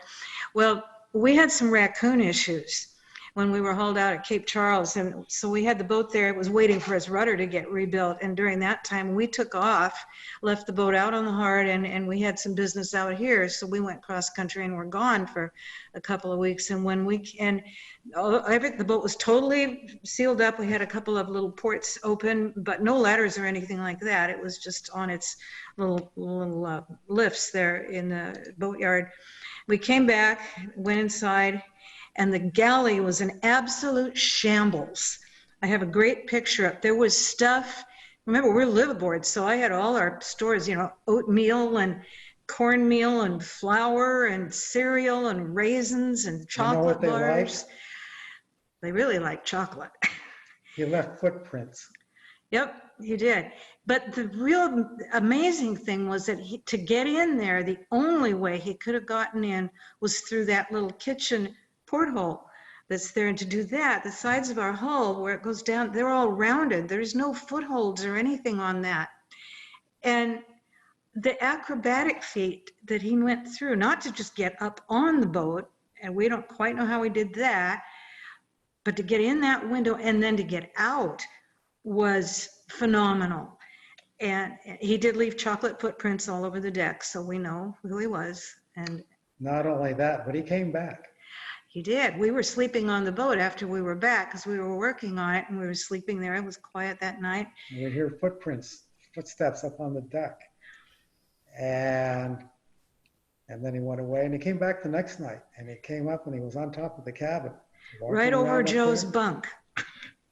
So I gave a couple of real strong thumps on top of the cabin top, ceiling, and this raccoon jumped off the boat. I mean, big thump down on land, and he may have injured himself, I don't know, but he never came back.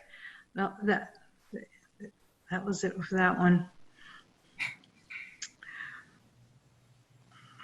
Todd, I would like to hear from Todd whether the dog hair works, because he and I did a little experiment. I provided some dog hair. And so if it did work, and you guys want like a bag of like a 3-dog mix, so they think that there are like 3 dogs around, talk to me. Hey, Eric. Well, that's worth a try, but I like your idea about those farm fencing. They're just like tapes, electrified tapes, and you just put that kind of around the edge. And we have solar panels. We've got plenty of electricity. You just hook it up. And, I don't know. I'll think about it next time. So Eric, I think I put the dog hair out that the day after I got it from you. Remember, that was the Smoky era. And I think I said, I did probably 3-week period. I've got the boat out of the water at the moment. It was a 3-week period where I did pretty good without having the otters. So it was either the dog hair or the smoke or the colder temperatures, but something worked a little bit better. I'm sure it's the dog hair. I'm sure it was the dog hair too. Yeah, right. We had one of those raccoons boarded the boat. Someone was talking about James Island up, off of Anacortes. We were on that same dock one night, and a raccoon came aboard. I was sleeping in the aft cabin on the F-27. Someone else was sleeping up front. I heard this thing coming aboard, so I'm looking out. I'm screaming at the thing. I'm screaming at the person that's asleep because the thing was like 2 inches away from their head. They never woke up. It stole the donuts that night. I saw this guy running out with a bag of donuts. And next morning I'm like, asking the other person, any idea where your donuts went? I'm like, geez, yeah, where did those donuts go? Like, he slept through the whole thing last night.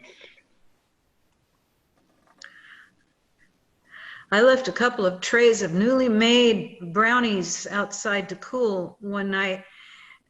And in the morning, everything was gone down to the last crumb, and the trays were scattered elsewhere. I just didn't know they liked chocolate that much. Yeah, they'll come on. You certainly got to be careful on some of those spots. The raccoons certainly will come on board. Yeah. So Sue, I understand the attraction for raccoons and chocolate and things like that, but you're kind of breaking up when you're talking about this barracuda thing, and all I saw, the screen froze, and then you were like holding your arm over the big bandage, and you're talking about a barracuda. So were you just paddling in a barracuda? We were just paddling along. Yeah, just paddling in our kayaks. And yeah, he just erupted out of the water. And they do that. That's one of their They hunting go along at things. 40, 50 miles an hour out of the water. They just shoot and snag So your good. you're saying that they saw you? Yeah, apparently they Sorry. like light colored things. And I was wearing a sleeveless top and my arms were out here holding a paddle, so I guess he saw my arm and went for it and hit hard. It wasn't just the snag and the blood coming out, but afterwards, the next few days, my whole arm was black and blue from where he hit me. It was that hard. Wow. Okay. Yeah, it was incredible. We looked up barracudas and did a little research on them after that. Yeah, no doubt. You can get videos of them doing this exact thing. People have been hit and attacked by them. That's all right. Lots of things like to attack Sue. We have a barred owl in the neighborhood that's attacked her a number of times. Yeah. they were in the news again. So barred owls, if you're walking in the forest and you know barred owls are out there, I always carry a stick. We've got them in the woods behind our house. So carry a big stick above my head while I'm walking along there. But I've been attacked 3 times by them. So I mean, I take precautions now. And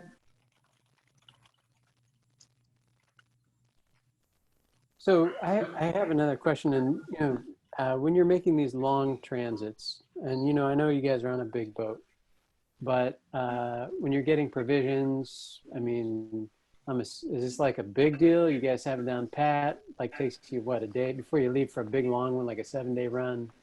Like does it take you a whole day to kind of get groceries and everything all together for that, or is this something that you guys really don't have to spend a lot of time on?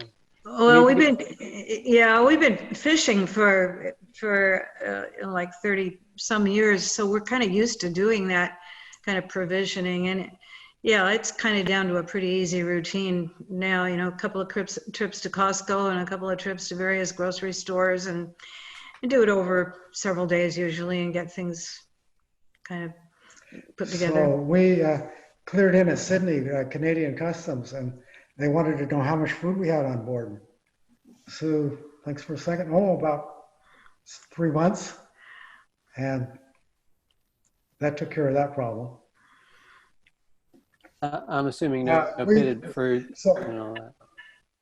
Going back a little bit, our longest passage so far in terms of days, well, it's 16 days. The passage from Ensenada to Sitka. But Sue probably had 6 months of food worth of food on board for that one. And we have a water maker, so that's not an issue either. If we could just stop breaking stuff, we'd be okay. Yeah, if I could just jump in on the provisioning part, we live on our boat part-time, so typically for the southern winter, we're on the boat for about 4 months. And we keep all the basic we keep in a pantry at home on the boat at all times, and we always keep topping up. So we always have 4 cans of chili and 8 1-liter boxes of 1-liter milk, UHT milk. So provisioning for a week or 2 or 4 is no big deal. It's kind of the fresh stuff and maybe the meat for the week. And then other than that, boat supplies are just fine. But we also have a boat, though. It's 55 foot, so it makes it a bit easier. I did want to ask, did you consider overwintering in Alaska, or did you just go up for the season and come back at the end? We've never spent a winter in Alaska. I stayed around Ketchikan 1 year after the end of the troll season to fish winter kings, but it wasn't a very productive effort, and I gave up after a couple of weeks and just came back to Puget Sound. So no, we've never spent a winter in Alaska. Our boat has a lot of room for provisioning on it too, so it's pretty easy to get dry stores there that last a long time. And then we have a freezer plus a refrigerator, so I stock the freezer up. I make things at home when we have a land base, at least. I make things up ahead of time and stock the freezer all up, get that loaded, and then have dry things in addition to that, and then a little bit of fresh stuff. So we're pretty well provisioned for long periods of time. How did you stand your watches? Oh, watches? Oh, that's what I was going to ask. How do we do our watches? Yeah, a lot of people ask that. At our convenience. We're pretty flexible on watches. Generally speaking, we're both up during the day, sometimes napping out. A typical day, I would take a watch from, say, 8 o'clock to midnight, something like that. Sue would take over at midnight to 4, something like that. But an hour or 2 either way, just however people feel. So if somebody's tired, they can get the next person up. What happens more often is that the person who's off watch decides that they need to get up and take a wash and give the other person a break. I wanted to ask you, what do you attribute your forward beam breaking?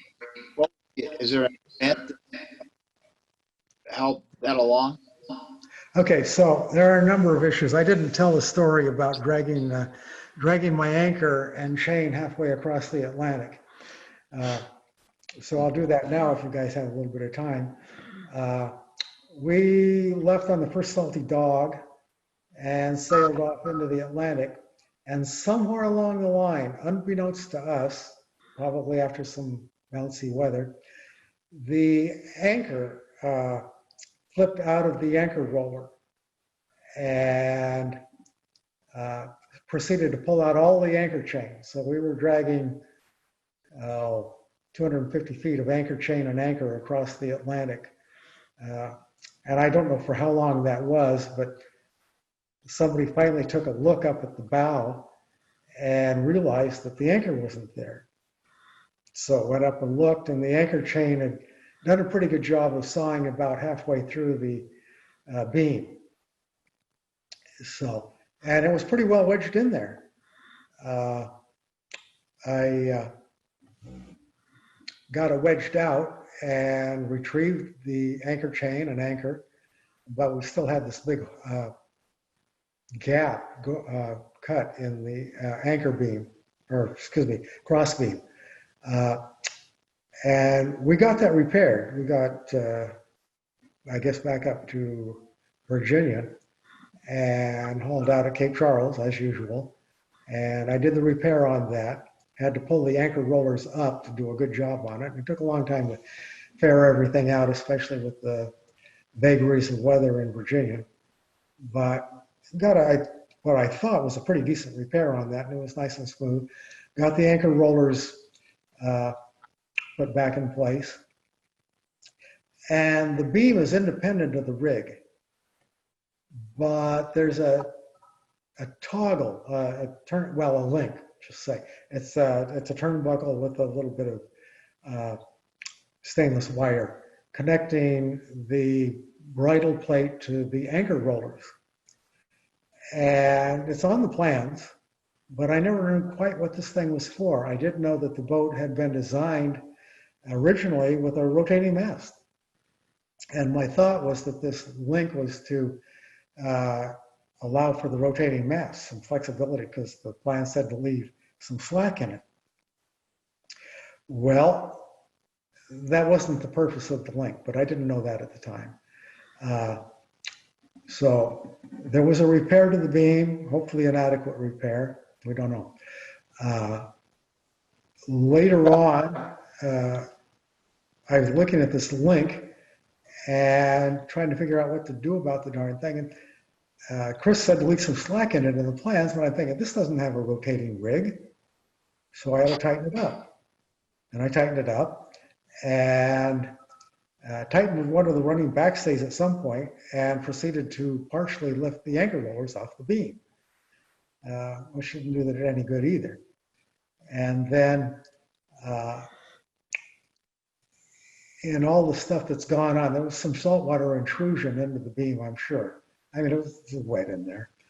And in looking at the damaged cross beam and catwalk, there's some aluminum honeycomb in there. And aluminum honeycomb and salt water don't go together very well. It rots out fairly quickly. So the beam was compromised in a number of ways. Having partially pulled the anchor rollers up off the beam because I had the link too tight, and I thought it was because it had a rotating mast. I just took it out. We don't have a rotating mast. So the link was actually there to support the load of the anchor. And even though the anchor itself doesn't put much of a load on it, if the beam was already weakened, it was apparently enough to cause the beam to break. Pulling up that god-awful concrete anchor, mooring anchor in Le Moran, I'm sure didn't help things either. So a lot of things didn't go well for that beam, and the beam we're getting from probably from Brandon Davis at Turnpoint Marine in Port Townsend will be a lot stronger. And I've asked him to check with Chris to see if we can't get by without that link. The beam should be strong enough to do that. We'll see. Does your not attached for your jib does not? Is that right? The bridle for the forestay goes directly to the hulls. It does not connect to the beam. Okay. It comes directly off the bows of the hulls. Right. All right. A little different than my boat. It's a pretty unusual configuration, and Chris White has not been doing that on his later designs.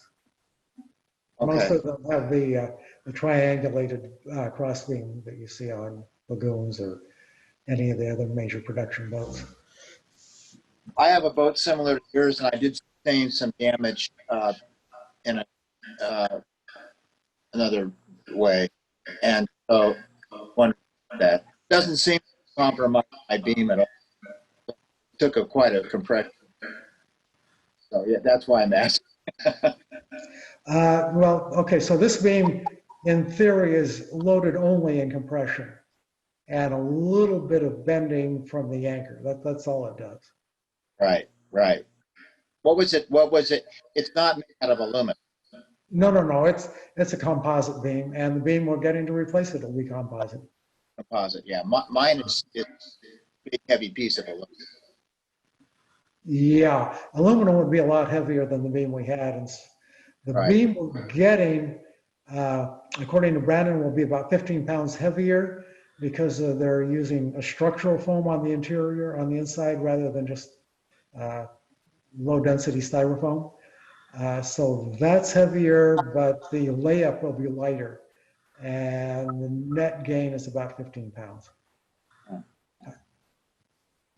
Thank you. Yeah. Oh, the other thing I was going to ask you, your top speed, was that, you're talking knots when you're That's knots through the water, yeah. knots through the water. Yeah. That's impressive. The first time where we did 22.3, we were between a couple of the Caribbean islands, probably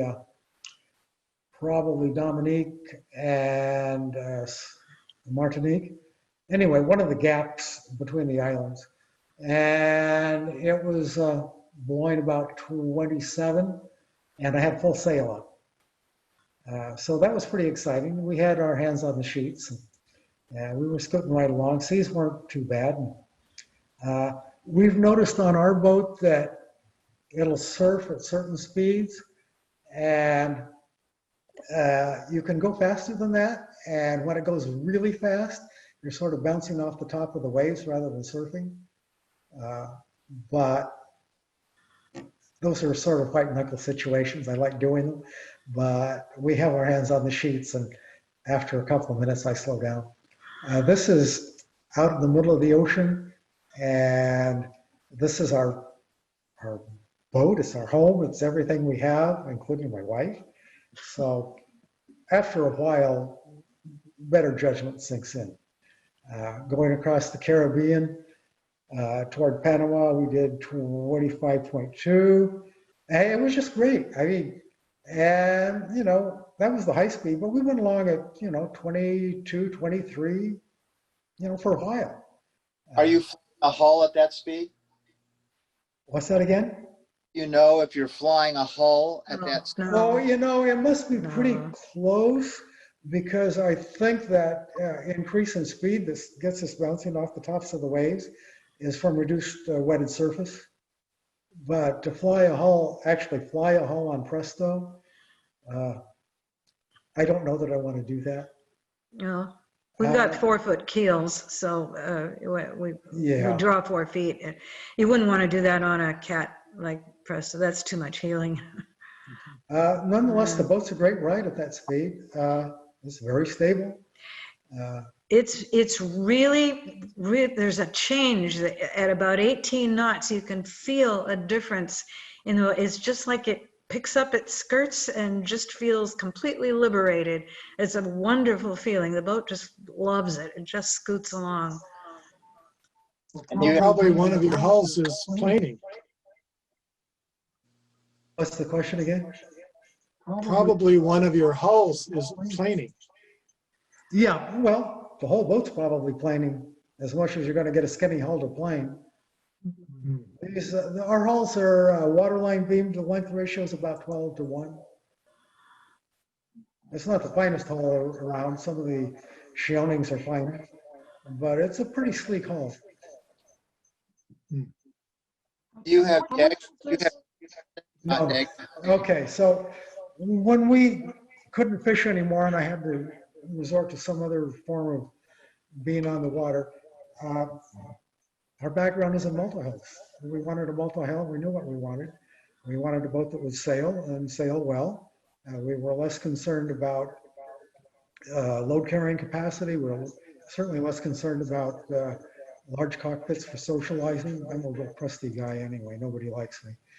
And we had a list of requirements, one of which is it had to have room for Sue's upright base. She plays a stand-up base, and it had to have 6 feet of headroom, which our boat barely does.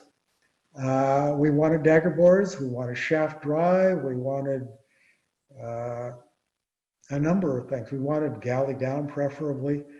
And of all of those, the one thing we didn't get was dagger boards. So in practice, having lived with the boat for 5 years now, it doesn't matter. It matters in a race, but the big benefits are going directly upwind, is pinching as high as you can. And that's not a comfortable way to sail. We've already broken a lot of gear on our boat trying to do that kind of stuff because I'm a slow learner. But I'm trying to learn that lesson. And coming out of Ensenada, I tried to learn that lesson. We'll just try a very close reach rather than just, and even then, we didn't feel very good the first couple of days. And I've broken general lead blocks, you know, bang, and they're gone. They probably need to be a little stronger, or I need to reef the jib a little sooner. We're happy with the boat for our needs at the time as a liveaboard world cruiser kind of boat, and that's what we wanted to do and to have done. It's the right boat.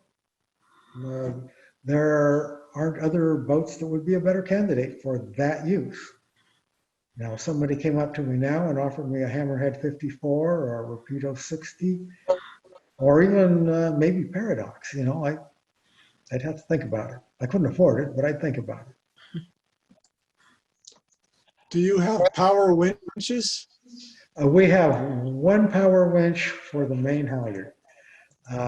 I can get, it's a 2-to-1 purchase, and I can get the main halyard if everything's clean and the sail's not too wet.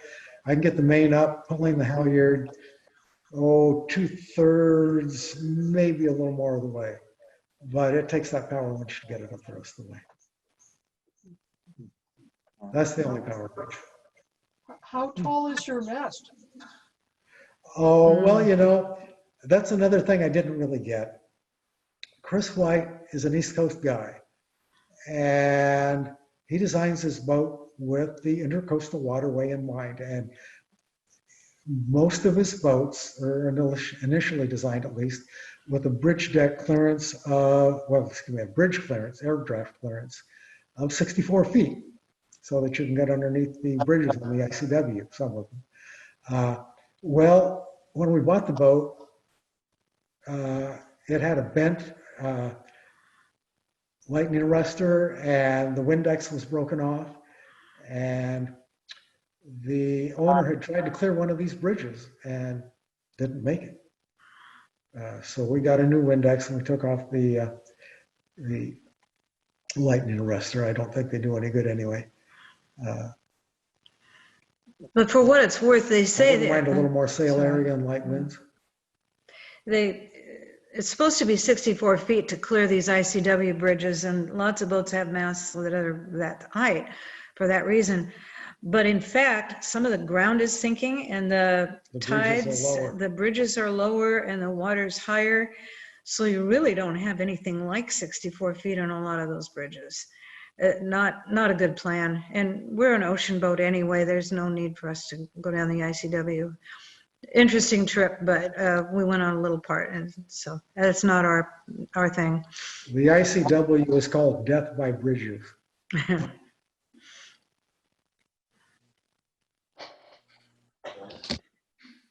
Well, everybody I know of Sonata is feeling kind of first day out. And I know a guy that 50 times a year, and he was still sick every for what is Well, we don't often get sick on Presto, and we didn't get terribly sick. It was just a little uncomfortable coming out those first few days out of Ensenada. But we were also barreling along at a pretty good clip. Yep. Yeah.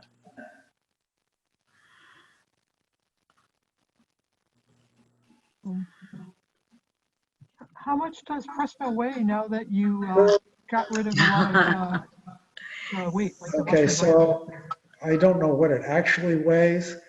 The designed water line is 18,500. And it weighed considerably more than that when we bought it. Hopefully, it's looking to my eye at least like it must be pretty close to designed water line. Half load. The previous owner had a lot of stuff on it for chartering. And in fact, he raised the water line of it. It was at least 2 to 3 inches below, the water line was higher than it should have been by that much. So we've probably taken a couple tons, maybe a ton and a half anyway, off of it. That includes an old air conditioner, tons of spare parts, Washer dryer. the washer dryer. Took the hot water heater off for a while. It was junk anyway, so we just got rid of it. Now we've installed another one, but I mean, the list just goes on and on. Every cubby was full of stuff. You were talking about coming back on somewhere in August 21st to 23rd. I can confirm you were there on August 22nd because I sailed into Paulsville on August 22nd. Walked by your boat. Now I know the whole story. Matter of fact, I think I probably waved to you, but didn't say hi. I think you're on the boat. So I know I came in that day because I'm looking at photos from that exact day coming into Paulsville. No. Yeah. Well, I hope I That's wasn't good. too unfriendly when you. No, you were fine. I was interested in looking at this boat with the other front torn apart, and speculating, at the time, wonder what happened here. So now I know the story. Yeah. Well, we'll get it fixed. We'll be back in business hopefully before the end of the year.